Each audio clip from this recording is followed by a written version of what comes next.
What if I told you the loudest message you can send is no message at all? Not the perfect comeback, not the final argument, not a long emotional goodbye, just silence. For someone who lives on control, that silence can become the one thing they cannot shape, twist, or manage. Today we are going to look at what can happen in the mind of a narcissistic person when you step away emotionally and never reach out again. Some of what they notice may surprise you, and some of the biggest shifts do not happen inside you first, they happen inside them. Before we go any further, think about this for a second. Have you ever stayed awake at night wondering if you should send one more message, one last explanation, one more chance for them to finally understand how much they hurt you? If that thought has ever kept spinning in your mind, stay with me, because by the end of this, you may see why your silence already said more than another message ever could. You may also see why that silence was not empty at all. It may have been the first true moment you took your power back. Many people believe silence is simply a lack of communication. But in a relationship shaped by narcissistic patterns, silence can become one of the most powerful psychological moments in the entire story. Why? Because it breaks the pattern they had learned to expect from you. And once that pattern breaks, everything starts to shift. That is where this gets real. That is where the old system begins to crack. And that is where your silence starts speaking in a language they were never ready for. For a long time, the relationship may have followed the same painful rhythm again and again. There were moments of affection, then criticism, warmth, then confusion, closeness, then withdrawal, calm, then conflict. And each time it happened, you responded. You explained yourself, you defended your heart, you apologized even when you had done nothing wrong. You tried to clear up the misunderstanding. You tried to bring peace back into the room. From your side, it may have felt like love, effort, patience, or hope. But from their side, every reaction gave them information. They learned what hurt you. They learned what pulled you back in. They learned how much emotional energy you were willing to spend trying to fix what kept breaking. And that mattered, maybe more than you realized. Because in these kinds of dynamics, it is not always about whether the contact is loving or painful. What matters most is that the contact continues. Your emotional availability keeps the system alive. Your reactions become proof that they still have access to you. Then one day, you stop reaching out. Suddenly, the predictable exchange disappears. The messages stop. The long explanations stop. The emotional labor stops. The attempts to be understood stop. From your side, that silence may feel like self-protection. It may feel like grief. It may even feel unbearable at first. But from their side, it can feel like the collapse of a familiar psychological structure. They no longer get the same reassurance that they can affect your emotions whenever they choose. And even if they never say it out loud, they are now facing something they deeply dislike: uncertainty. They do not know what you are thinking. They do not know if you are angry, healing, done, or finally moving on. And when control depends on predictability, that lack of information becomes deeply uncomfortable. That is why silence can hit harder than 1,000 arguments. This does not automatically mean they are suddenly filled with remorse, empathy, or deep understanding. That is one of the biggest mistakes people make after leaving this kind of relationship. They think silence will instantly make the other person realize how much love was there. But many relationships shaped by narcissistic traits are built less on mutual emotional closeness and more on access, influence, and control. So what they often feel first is not the loss of love. It is the loss of reach. It is the disappearance of a familiar source of attention, reaction, validation, and emotional energy. That is the first shock. Not always you as a person, but their access to your inner world. And when that access is gone, frustration can rise, curiosity can rise, urgency can rise, because the pattern they counted on has been interrupted.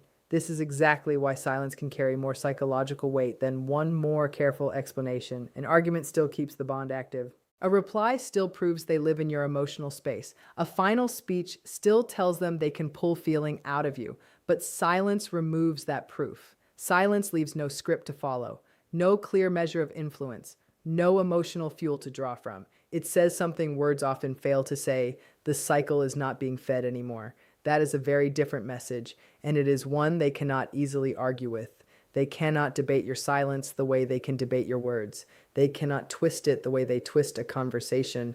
They cannot interrupt it, shame it, or redirect it. It simply stands there, quiet, unmoving, powerful. And that is often what makes it so hard for them to tolerate. Here is the part many people miss. In these moments, the person who becomes the mystery is no longer them. It is you. And for someone used to reading your reactions, predicting your responses, and pulling emotional strings, that reversal can feel more destabilizing than they ever expected. One of the hardest truths after leaving a narcissistic relationship is realizing that what felt like love to you may have meant something very different to them. Healthy relationships are built on respect, empathy, emotional safety, and a real desire for both people to grow. But when strong narcissistic patterns are involved, the relationship often starts to organize itself around influence, around control, around who sets the emotional temperature and who keeps chasing resolution. That does not mean such a person never feels anything. It does not mean they never experience attachment, but their attachment is often tied to position, to staying central, to keeping their place as the one who controls the rhythm of connection. And once you understand that, their reaction to your silence starts to make more sense. Many people secretly hope that when they stop reaching out, the other person will finally see their value, regret the damage, and wake up to what they lost. Sometimes regret may appear in flashes, but often what gets their attention first is not your value in a healthy, loving way. It is the fact that they are no longer directing the emotional flow of the relationship. They may have been used to deciding when affection showed up, when conversations began, when conflict started, and when peace returned. They may have expected that after every painful moment, you would eventually come back, explain yourself, smooth it over, or ask for reassurance. Over time, that expectation becomes certainty. They start believing the relationship revolves around their timing because it always has. Then your silence breaks that certainty. Now they are not the one deciding when contact happens. You stepped outside the system. And for someone who feels secure through influence, that can feel like a much bigger loss than they expected. So if they reach out later with warmth, anger, charm, distance, or confusion, remember this. Very different behaviors can serve the same need. They may all be testing one question. Do I still have access? That is the question your silence forces into the open. Another piece of this that people often misunderstand is emotional supply. Many hear that phrase and think it means praise, compliments, admiration, or being adored, but it is much wider than that. Emotional supply can be love, yes, but it can also be conflict, tears, repeated forgiveness, long messages, visible heartbreak, constant explaining, and even your exhaustion. If your thoughts and emotions keep circling around them, they remain at the center of your inner world, and that position can become deeply reinforcing. During the relationship, you may have believed your effort to repair things showed love. You may have spent hours breaking down conversations, trying to be fair, trying to be clear, trying to make them understand your side. From your view, that was care, commitment, hope. But every one of those emotional investments also proved that they still had your attention. Whether you were kind, hurt, angry, confused, or desperate, your focus remained fixed on them. That attention itself became valuable. Not because every moment was pleasant, but because every moment confirmed significance. This is also why conflict in these relationships can drag on far longer than anyone expects. In a healthy bond, conflict is supposed to solve a problem, but in a narcissistic pattern, conflict can become a way to keep contact alive.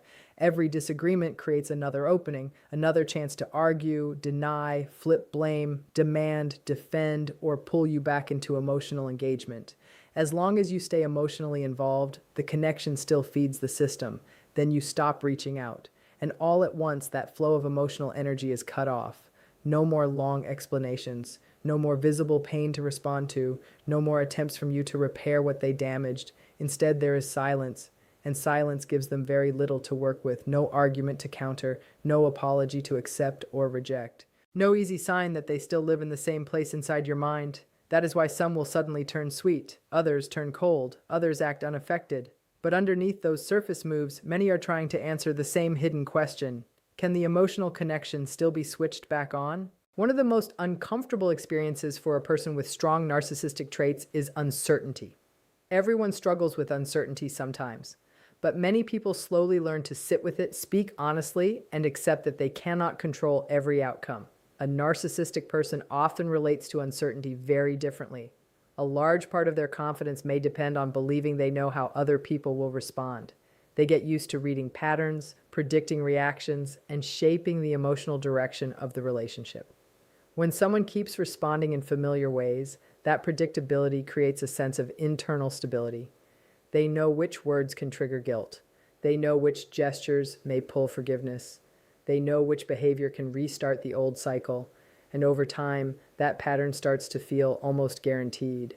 If every conflict ends with you reaching out first, they begin expecting it. If every period of distance ends when you send a message, that becomes part of the script. Even your pain becomes predictable. your tears, your frustration, your late night explaining. All of it can begin to reassure them that they still understand how to move the relationship where they want it to go. Then everything changes when you stop reaching out completely. Your silence introduces something they cannot easily read. They no longer know what you feel. They cannot tell whether you are still attached, whether you are healing, whether you have detached, or whether your life is opening in a new direction without them. They do not know if someone else matters to you now. They do not know if peace has started to replace obsession. And silence gives almost no clues. That is what makes it so psychologically powerful. It removes the script, it removes the scoreboard, it removes the ability to calculate the next move with confidence. So they may start checking your social media, asking mutual contacts, revisiting old chats, finding reasons to contact you, not always from deep love, sometimes from discomfort, sometimes from the need to reduce uncertainty, because not knowing where they stand with you can challenge the very confidence they once had in their ability to control the story. And that is a very hard place for them to sit. If this is starting to connect dots for you, stay with me, because this next part matters even more. When someone stops reaching out, attempts to reconnect often follow. Many people are caught off guard by this. They assume that if communication ends, the relationship has simply ended on both sides. But when the usual stream of attention and emotional access disappears, some narcissistic people begin trying to restore the link. These attempts can take many forms, and the deeper psychology matters more than the exact form it takes. The goal is not always to rebuild something healthy. Often the real goal is to see whether access is still there, whether influence is still possible, whether your emotions are still within reach. One common strategy is charm. Someone who is cold, dismissive, or critical may suddenly become warm, thoughtful, and soft.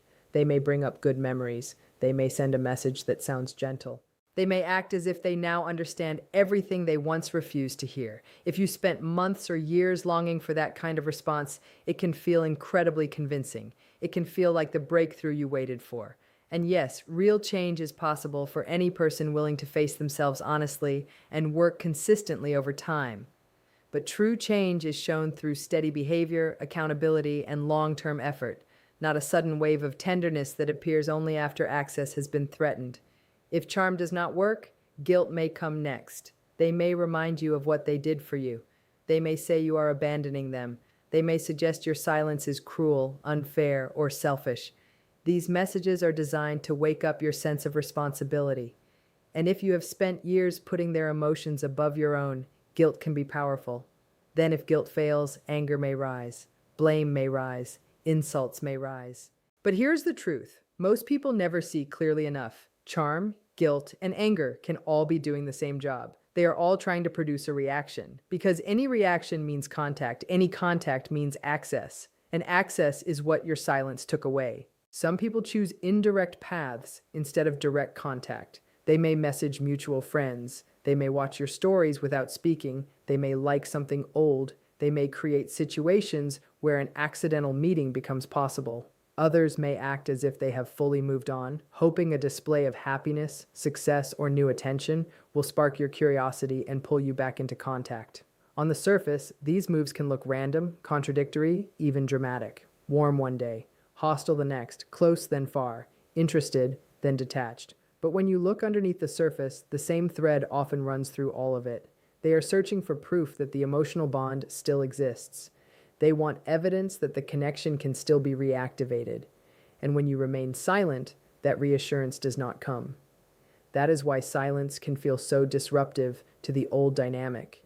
It blocks the loop from closing in the usual way. It leaves the signal unanswered. It forces them to sit with the possibility that your emotional world may no longer orbit around them.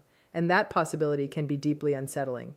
But now we come to the most important shift of all, because the biggest change may not happen in their mind. It may happen in yours. For a long time, the relationship may have trained you to believe your emotional state depended on their response. A kind message could lift your whole day. A cold remark could make you question your worth. A delayed reply could throw your thoughts into chaos. Slowly, without fully seeing it, you may have handed over the power to decide how you feel about yourself. That is one of the deepest wounds of an unhealthy bond. Your peace starts depending on someone else's instability. Your value starts depending on someone else's mood. Your nervous system starts waiting for their signal before it can rest. And when you finally stop reaching out, that pattern begins to break. Not instantly.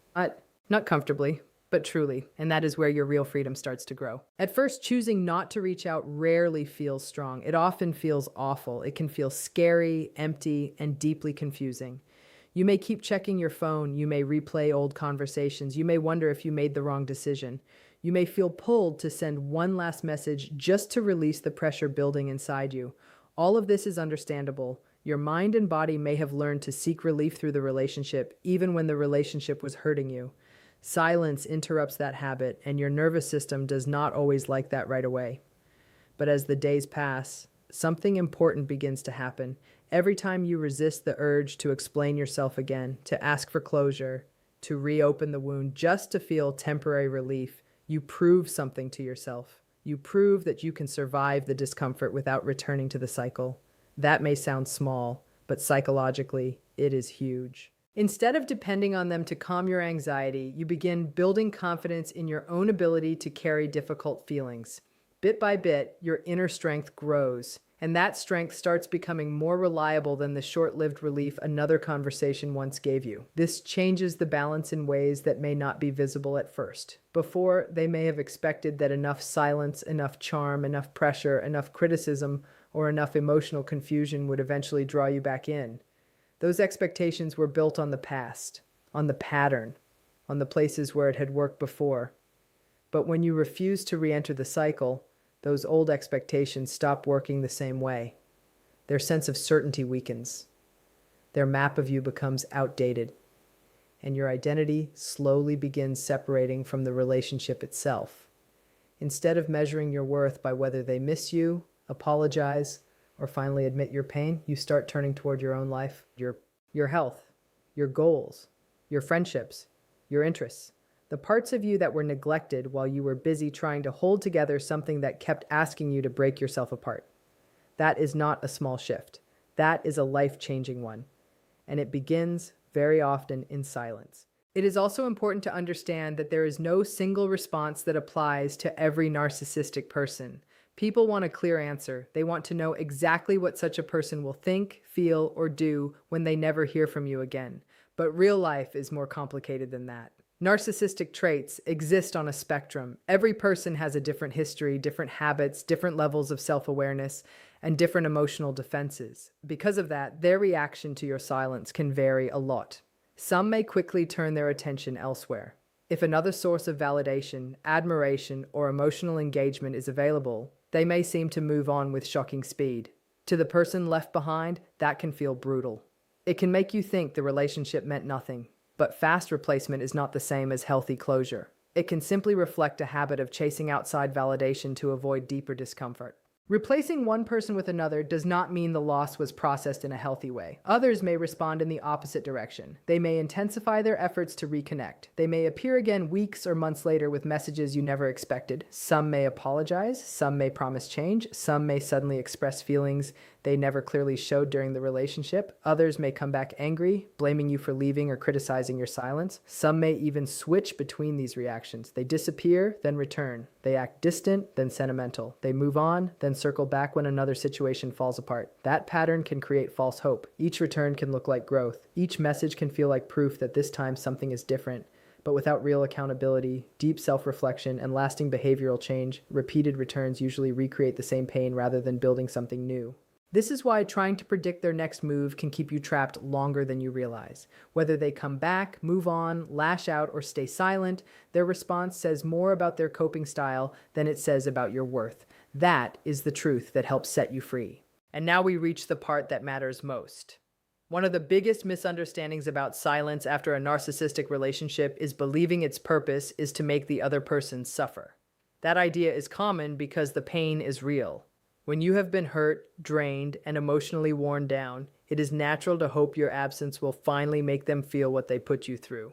You may imagine that your silence will spark regret, guilt, or some dramatic awakening. And yes, sometimes they may feel some version of loss. Sometimes they may realize access is gone. Sometimes they may even face moments of discomfort they cannot escape. But if your silence is mainly about getting a reaction from them, then your emotional center is still tied to them. Your peace still depends on what they think, feel, or eventually decide to do. In that case, the bond has not fully ended. It has only changed shape. Real healing begins when silence is no longer a weapon, it becomes a boundary. It becomes a refusal to keep sacrificing your peace in the hope that another person will finally become who you needed them to be. So as we come to the end of this, remember one simple truth. Silence is not about winning a psychological war. It is about stepping out of one. You cannot control what they realize. You cannot control whether they regret anything. You cannot control whether they ever understand the pain they caused. But you can control the moment you stop chasing what was never truly being offered. Maybe closure was never waiting for you in their reply. Maybe it was waiting in the moment you stopped needing one. Your silence is not weakness. It is quiet self-respect. It is choosing peace over endless explanation, freedom over exhaustion, inner steadiness over constant emotional chaos. And the most powerful realization in this whole story may not be what they discover when you never reach out again. It may be what you discover about yourself. Your value was never decided by someone else's attention. Your voice never needed another person's permission to matter, and your future was never meant to stay trapped inside a relationship that kept asking you to lose yourself.